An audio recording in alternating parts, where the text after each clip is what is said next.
ช่างวะจ้าจ้าบ่จับบ่จิ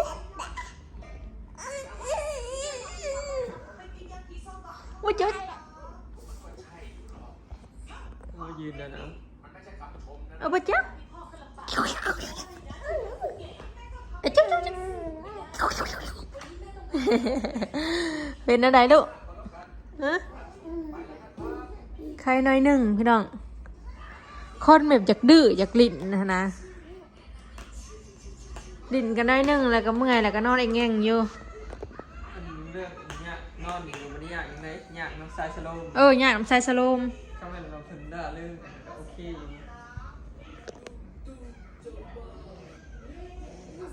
นอนแล้วก็ตื่นนอนสลังแง่งนอนบัดหมอยมัดหมอยเบิดลิดพี่น้องเอ้ย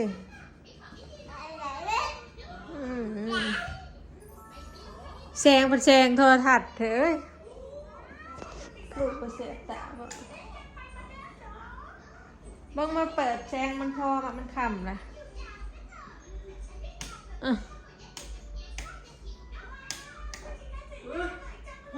ขี่หรือโต๊ะถ่ายอีกแล้วเสียงตรวจบ่ลูกเหยียบขวดนมเฮ้ยลองผลิก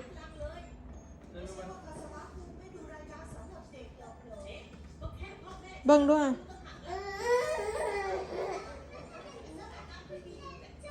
ขี่แล้วโอ้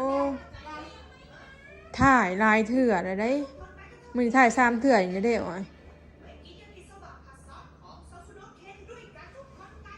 แพมเพิร์สเท่าแล้วสิบ่พอไปซื้ออยู่ไสนั่นนี่ก็มีขายป่ะจ๊ะไปหาซื้อมาไว้นะพอถ่ายดูดินมกินเท่าไหร่2-3 ออนเบิดเท่านะช่วงอะไรก็บ่เบิดอยู่ได้น้ำอันนี้อย่างเป็นเกงโอ้ยแกส่ง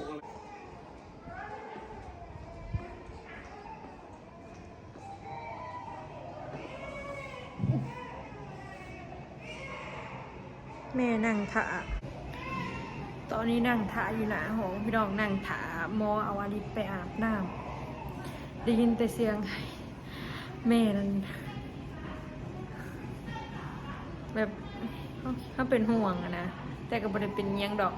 หมอเอาไปอาบน้ำให้เนาะค่ำเลยดิเพิ่นให้ย่านไปเบิดเวลาเห็นหมอ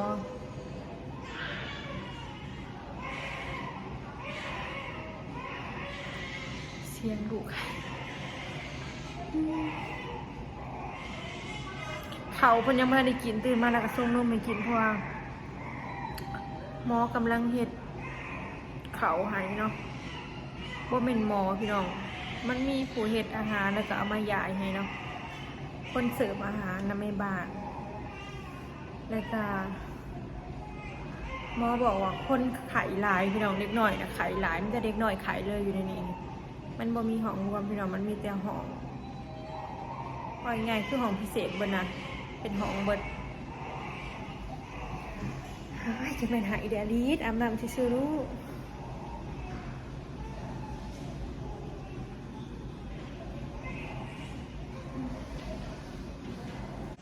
ย่างไปห้องพี่น้องพังเชียงพังเชียงอลิถ่ายบัวเมย์อยากหายน้ำ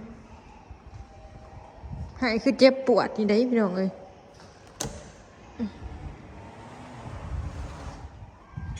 ป้าเชียงลูกหาย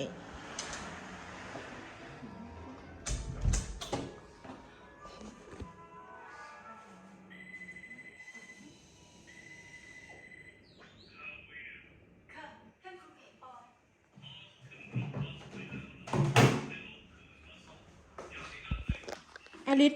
ถ่าย1ไปล่างก้นแล้วก็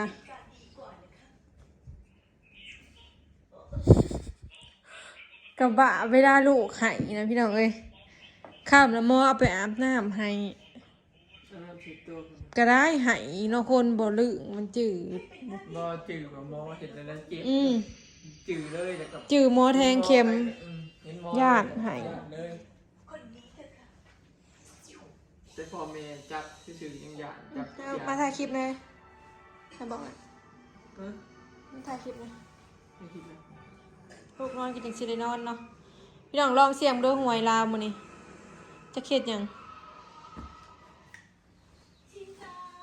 มื้อใด ขอสรุปแล้วพอก็ไปขอสรุปต่อกันนะ ไก่หนทางใหญ่เลยอันนี้เป็นกับข้าวอลิสพี่น้อง โอ้บริขึ้นลิฟต์ลงลิฟต์นี่ประมาณ7 ปีเลยพี่น้องบริขึ้นลิฟต์ลงลิฟต์ตั้งแต่เห็นงานอยู่กรุงเทพลงมาซื้ออันของอยู่มินิมาร์ทพี่น้องร้านว่าสิซื้อนมไปให้ลิตไหมนมพงเพิ่นน่ะย่านบ่พอฮอดมื้ออื่นเอามาบ่หลาย ย่านแบบว่าได้อยู่ฮอดเที่ยงฮอดหยังไปอะนะทางเบิ่งพี่น้องเนาะนมได้แต่แพมเพิร์สได้แต่แพมเพิร์สเนาะกับของใส่เนาะครีมสรุปนมพงบ่ได้พี่น้องเนาะเสียงเพลงตึมๆอยู่พี่น้องบุญแข่งเฮือบ่หรือตะวันแดงกับบ่ฮู้พี่น้องกายมาเห็นอยู่มุกดาหารเนาะเมื่อเขาเจ้าสิจัดบุญแข่งเฮืออันสนุมานเลยเด้มื้อนี้เป็นมื้อแรกคือว่าพี่น้องลำเพิ่นมาบ่เห็นอ้ายผู้เรามาส่งเว้านี่คือบรรยากาศอยู่หน้าโรงพยาบาลพี่น้องว่าไปซื้อทานอันลาบนั่นแหละลาบสุกลาบดิบเนาะหันมินิมาร์ทน้อยบ่มีซ้ำนมผงเด็กมีแต่ของใส่แบบขนมขนมนะเนี่ยพี่น้องบรรยากาศเดี๋ยวสิขึ้นไปหาอลิสก่อนพี่น้องมาว่าเด็กแต่คนเด็กเป็นไข่ก็หลายพี่น้องมึงรถก็จะจอดนอนอยู่นี่เต็มเลยคนหลายพี่น้องเนาะเขามาใช้บริการโรงพยาบาลหลายแห่งพี่น้องจะบริการดีเนาะสมแบบโรงพยาบาลเอกชนเนาะ ค่อยใส่เน็ตไทยบ่ ไม่ใช่ Wi-Fi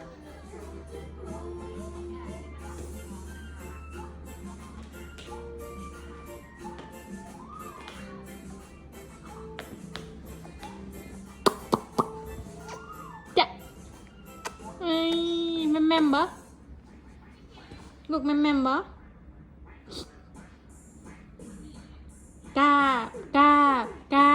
บ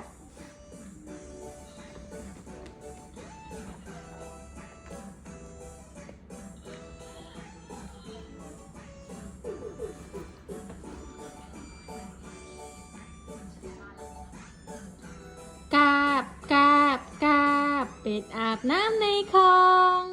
ตากระจ่องและมองเพราะในคลองมีหอยปลาปู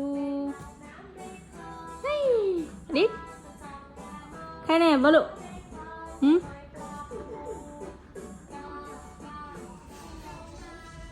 ทางกระปั้มกันกินยาแล้วพี่น้องเอ้ยคุณหมอมาเอายาให้กิน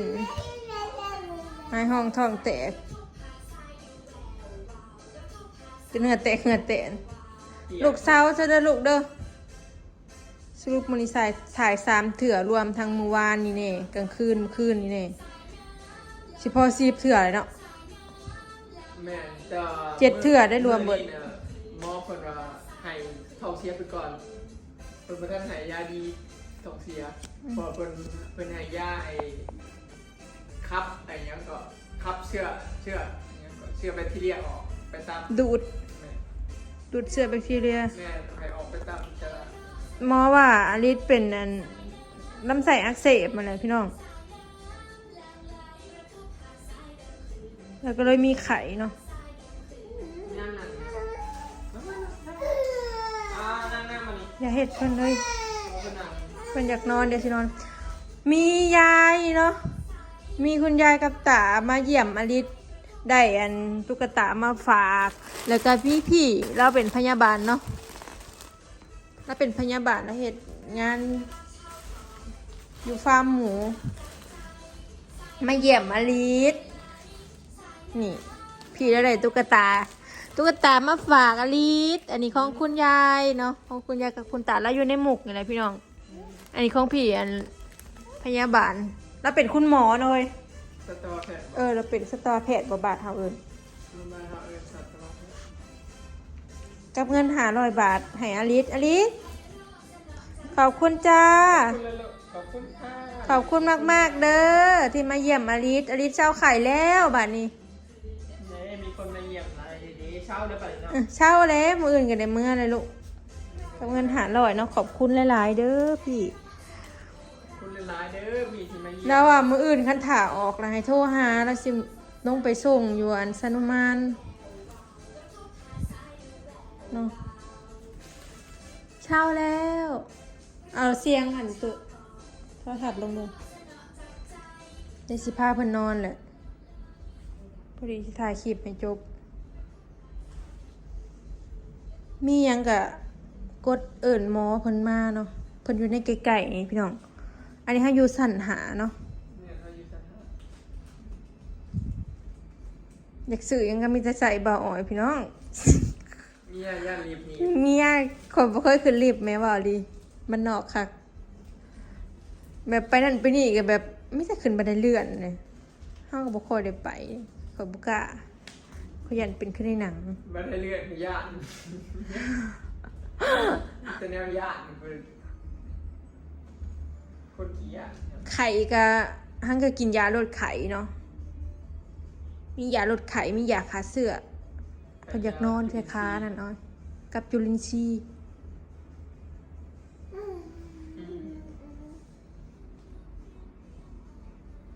นมมากินข้าวน้อยเดียวนึงมันบ่แป้วมันบ่แซ่บบ่เพิ่นต้ม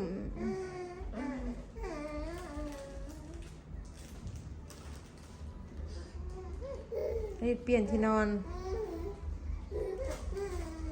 อยากอยู่น้ำแม่แป๊บเดียวลูกมื้ออื่นแม่กวาดลิ้นเห็นเด้อตั้งแต่ไข่นี่บ่ให้แม่โจกลิ้นเลย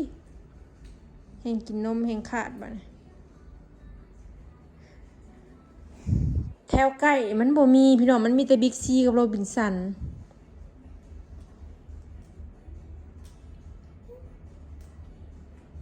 เฮ้บ่มีบ่อนซื้อนมให้อลิซซ้ำลูกนมสิเบิดเลยพี่น้อง สันนี่ย่านใกล้ ย่างคือทางเกิงทางพี่คือว่า อืม บอกไก่น่ะบิ๊กซียังเห็นป่ายน่ะ ขอย่างมันก็ได้จ้ะ บ่ย่างนะเฮาออกไปในทางใหญ่นะเฮายืนคันมีห่มนะมันสิมีล้อแล่นตลอด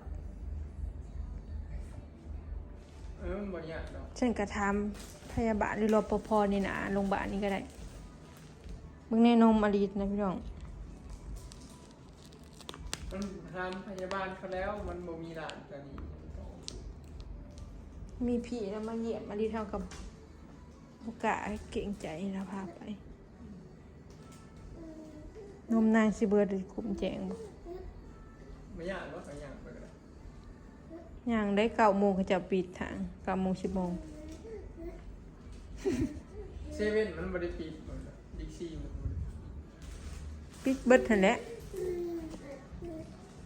จะหมักบ่ลูกนางหมักบ่เป็นไหนเบิ่งในมีกับหยังลูกยังได้มีกับหยังนั่งได้มีกับหยังวะ อันยิ้มมัน อันยิ้ม มีหมออยู่ทั้งอยากหายทั้งหัวปั่มกันจน อันหัวเปียกเอาไปได้เปียกยังปั๊มกินยาให้เอามีแค่ว่ามันให้กินน้ำเอาดูหาอ้อย อันนี้น้ำนะไม่ใช่หรอ นี่ เนี่ยเดี๋ยวบ่นี่กินน้ำเนาะน้ำรุนเนี่ยเดี๋ยว มึงแนะนำเกลือนะสอดแจ้งพอแล้วยังไม่ได้ครึ่งนี่พามาเบิ่งวิว สีตาแล้ว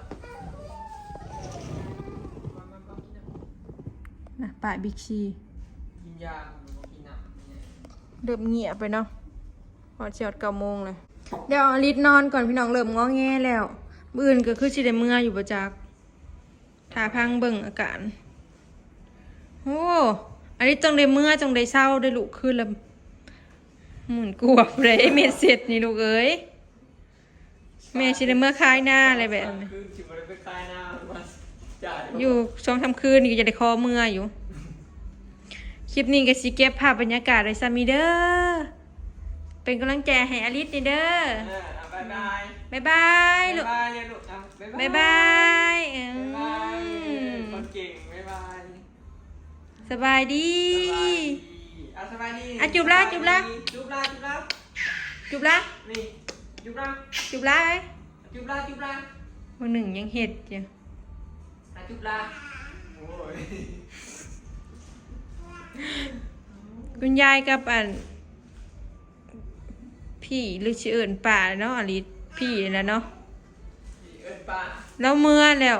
เอิ้นพี่ก็ได้ เพิ่นเมื่อแล้วเนาะอืม